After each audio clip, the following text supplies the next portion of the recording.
Lumipat na lang kayo ng tirahan. Paano yung bahay mo? Paano yung bahay mo doon sa iyo na? Maraming marami akong sasabihin ka.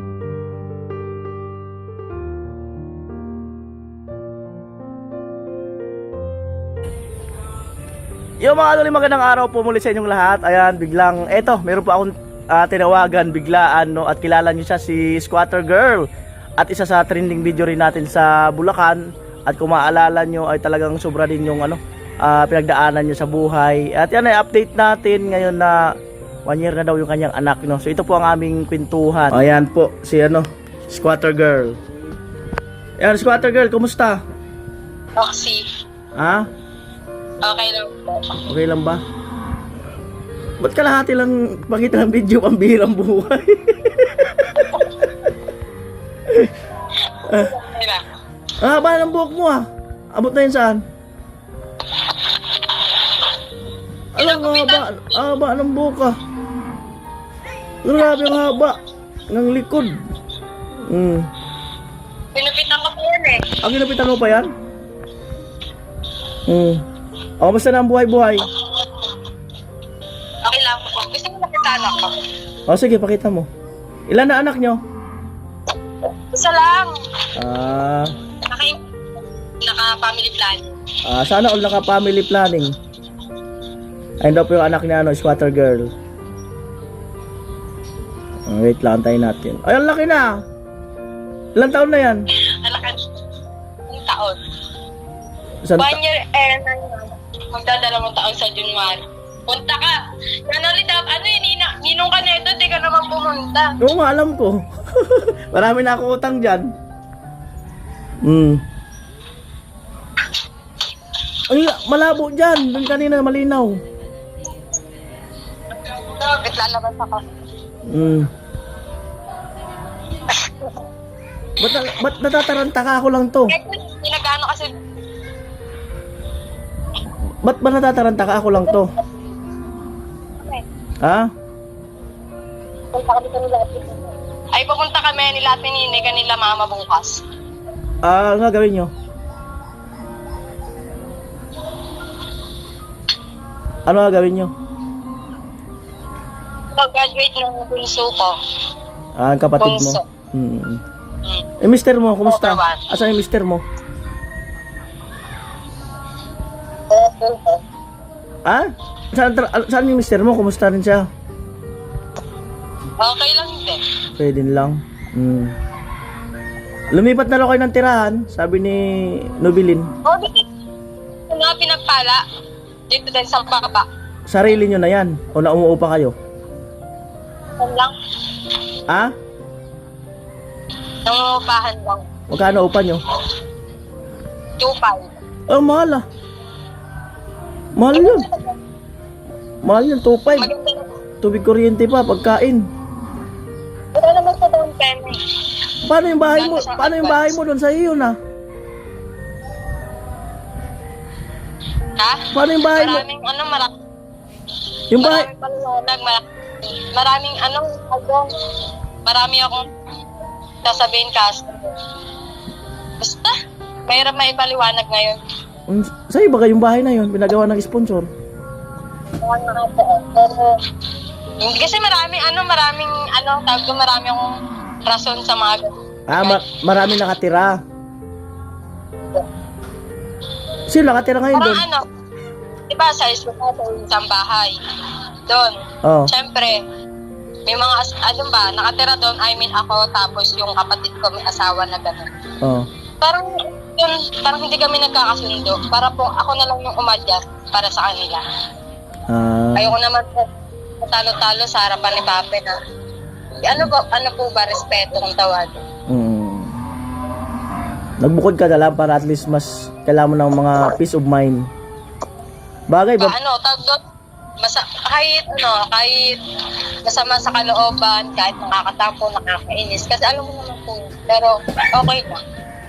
Oo, sa bagay, babae ka kasi. Ang babae kasi dinadala ng lalaki yan eh.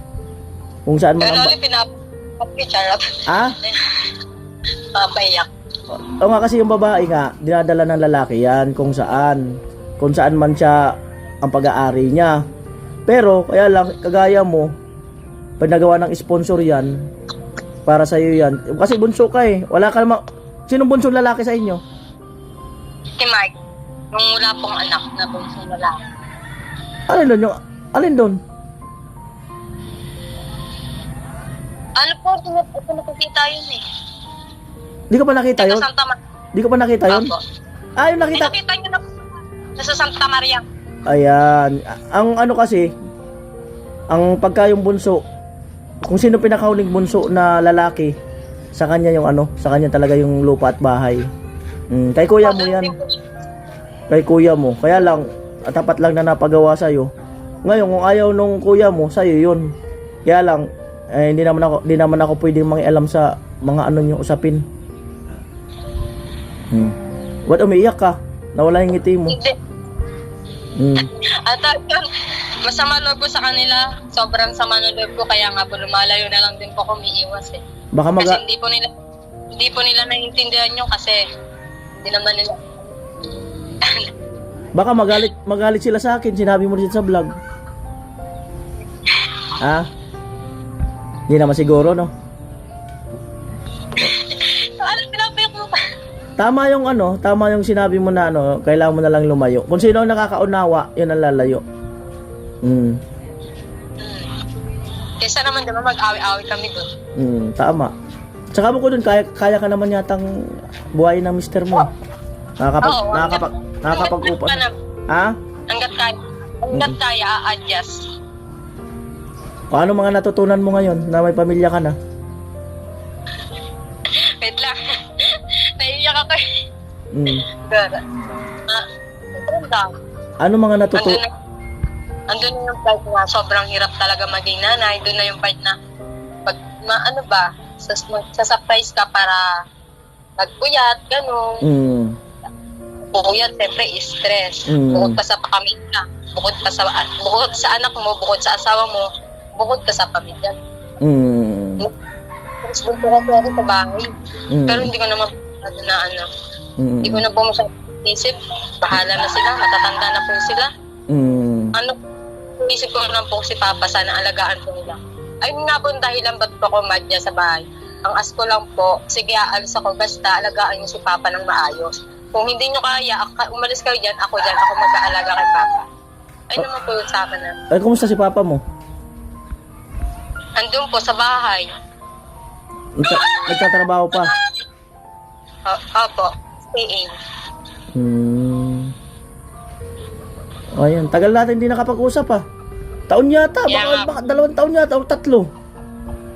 Nasaan ka po ba ngayon? Bicol. Saan lugar? Sa Bicol, Kamsor.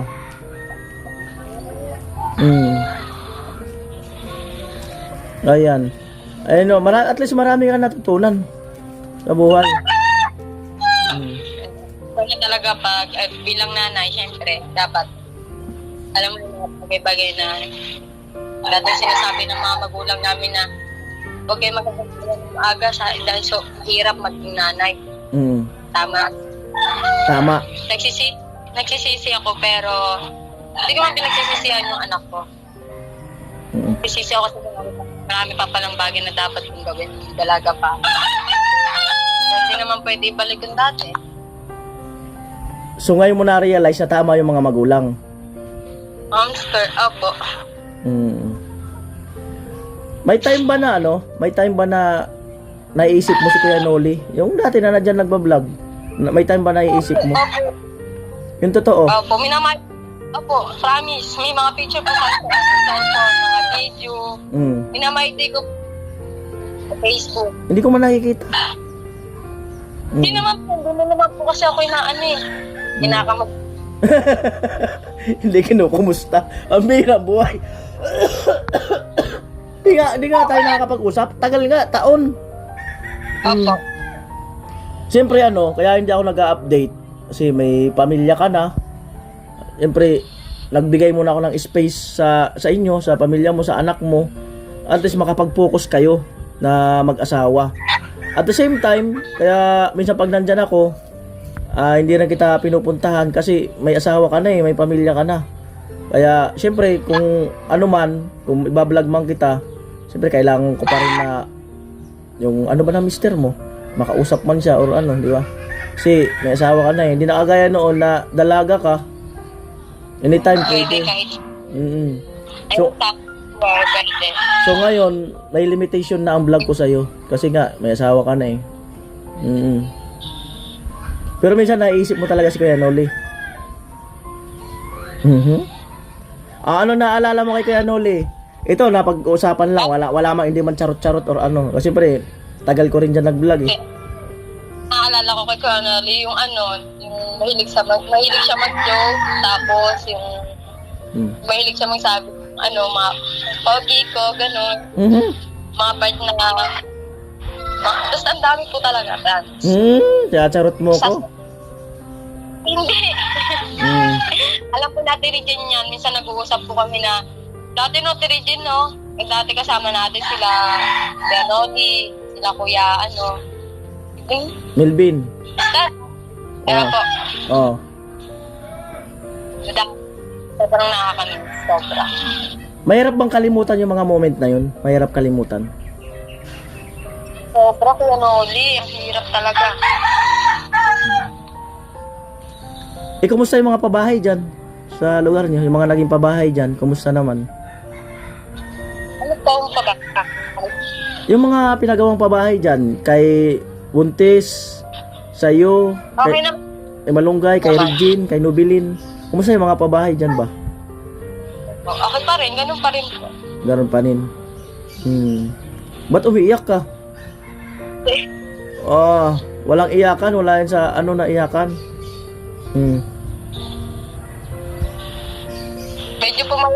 Medyo pumayat ako kasi stress eh. Hindi naman mawawala sa ating yung stress pag naging magulang na tayo. Normal, pag naging magulang na, kasi marami ka nang iniisip eh.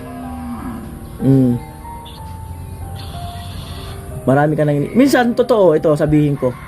Minsan talaga naiisip din kita. Lalong-lalo na yung part na unang vlog ko sa'yo, pangalawang vlog, pangatlong vlog. Kasi yung hirap ng buhay mo noon na tinatanggal natin yung floor mat ng bahay mo, tapos patong-patong lang talaga yung mga floor mat. Yun yung mga naalala ko, yung mga kung natuklasan ka noon, tapos sobrang hirap ng kalagayan nyo. Yun talaga ang mga naalala ko dun. Sabi ko nga, naiisip ko talaga. May papakilala ko sa'yo. Isa rin sa na-vlog ko dito. Si Squatter Girl. Hello! Isa sa na-vlog ko dito sa Bicol. You're so beautiful. Mayora? Alam na. Bumira ka na naman, Mayora. Labi makadiskarte si Mayora, ha? Ilang taon ka na ngayon? Sino? Ako po, Oo, ilang taon ka na ngayon? 19. Diba? Same. Anong taon ka nakapag-asawa? 18. 18, no? Tama, isang taon. 17 ako nagkawa. 18 ako nagkaanak. Okay lang yan. Tumatanggap naman ng... I'm willing to wait. Sige na. So at least may trabaho yung mister mo, di ba? At hindi kayo pinapabayaan. Na ipoprovide niya yung mga pangangailangan nyo na pamilya niya. At sabihin na natin, sakto lang or hindi man sobra-sobra, pero at least nagsisikap siya or pinaninindigan kayo. Di ba? Yun naman mahalaga nun, yung pinaninindigan kayo.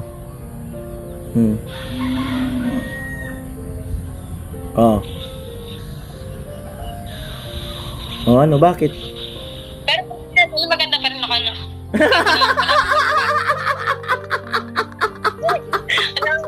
Ang dami mong itatanong, yung maganda ka pa rin. Ang birang buhay na yan. Tapos pagbabago kaya no, dito. Ewan ko dito sa video, okay man. Ewan ko lang sa personal. Oy, baka pag nakita mo ako sa personal. Yung nunal mo, ilipat mo sa noo mo. Ayoko, yan na yan. Ilipat mo. Ito yan. Yan na yan. Yan na yan. Ayos ko.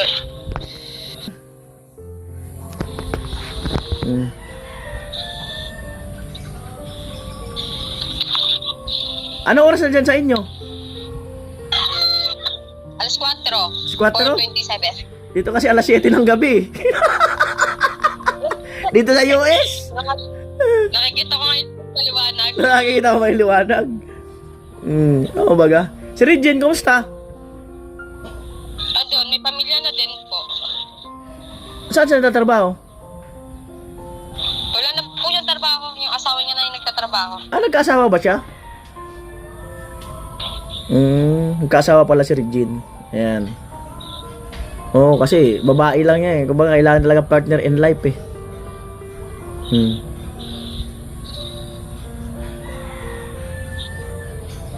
Huwag ka na magpa-cute.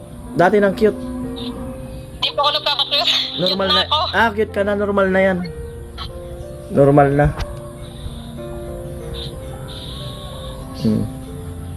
May gusto ka bang sabihin? Ano? Ano? Ano? Ha? Wala, namimiss ko lang yung mga viewers. Lahat kayo. Yun lang talaga. Yun lang.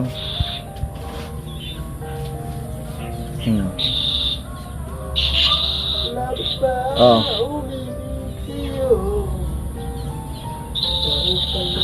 Babay ka na.